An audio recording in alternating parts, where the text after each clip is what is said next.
ये बात कर रही है मॉडल कोड ऑफ कंडक्ट की।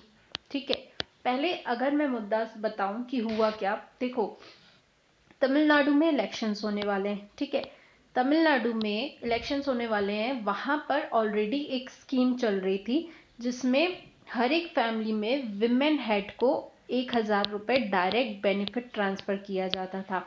बट इलेक्शंस में इस चीज का एडवांटेज उठाने के लिए 3 मंथ्स की फ्रॉम February टू अप्रैल एक साथ मनी डिसबर्स कर दिया गया।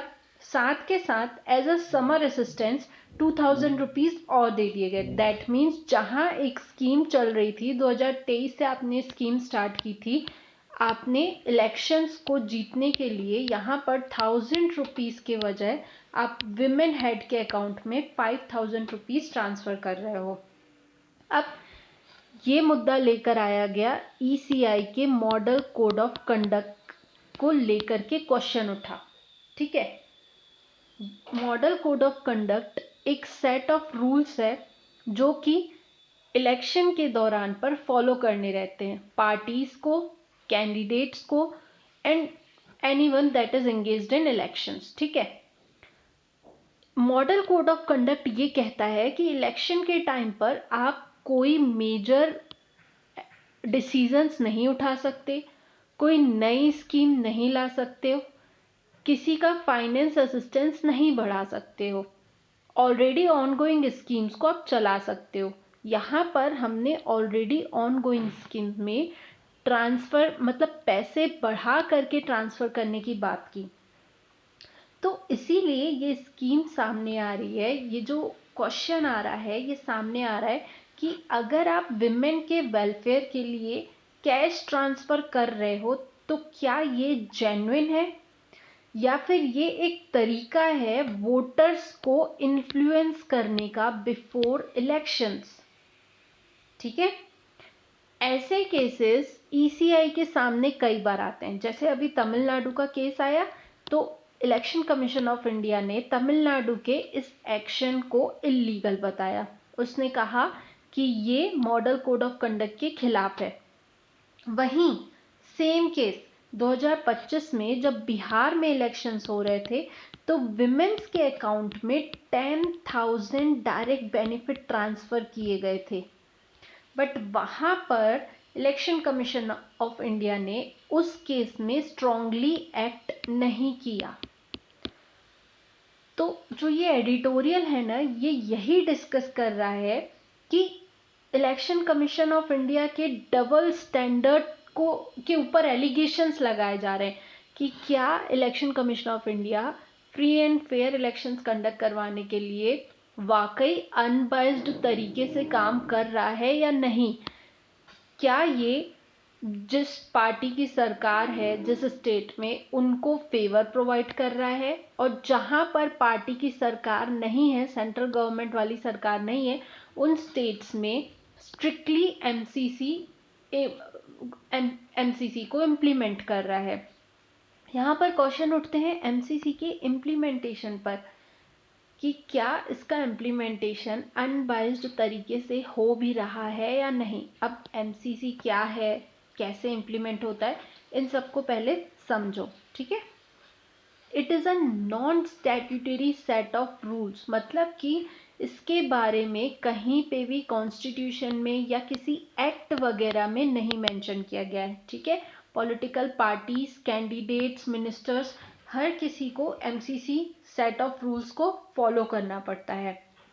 बेसिकली होता क्या है, जैसे ही इलेक्शन की डेट्स अनाउंस हो जाती हैं, इलेक्शन की डेट्स अनाउंस होने के बाद election commission of India MCC को फोर्स में लाते हैं जब तक कि रिजल्ट्स डिक्लेयर ना हो जाए। यहाँ पर प्रीलिम्स आपसे क्वेश्चन पूछ सकता है कि क्या एमसीसी कब से इम्प्लीमेंट होता है और कब तक इम्प्लीमेंट रहता है। तो यहाँ पर आपको आंसर करना है कि from the date on which ECI announce the elections, और जब तक कि फाइनल रिजल्ट नहीं आ जाता।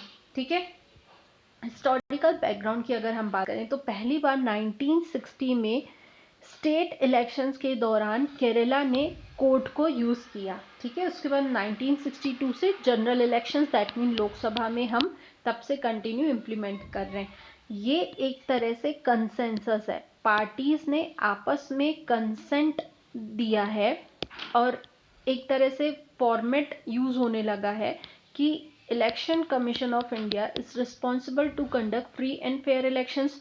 तो free and fair elections conduct करवाने के लिए कुछ सेट ऑफ रूल्स होने चाहिए, कुछ सेट ऑफ कोड्स होने चाहिए, ताकि election commission of India free and fair elections conduct करवा सके। ठीक है, सो याद रखना है एमसीसी को कहीं पर भी कोई लीगल बैकिंग नहीं प्रोवाइड की गई है। It's just a consensus oriented instructions और consensus oriented set of rules. ठीक है, अब इसके अंतर्गत कुछ मेजर प्रोविजन रहते हैं, जैसे कि जनरल कंडक्ट के बारे में बात की जाती है कि जो पॉलिटिकल पार्टीज होंगी वो कास्ट, रिलीजन, कम्युनल फीलिंग्स को लेकर के अपील नहीं कर सकती हैं अपने कैंडिडेट्स को कि आप हमें वोट दो।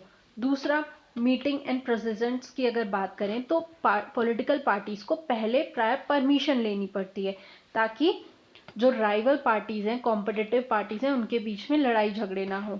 पोलिंग डे के दिन किसी भी तरह का गिफ्ट लिखकर ये सारी चीज़ें नहीं डिस्ट्रीब्यूट कर सकती हैं, मतलब कि आप किसी वोटर को इन्फ्लुएंस नहीं कर सकते हो।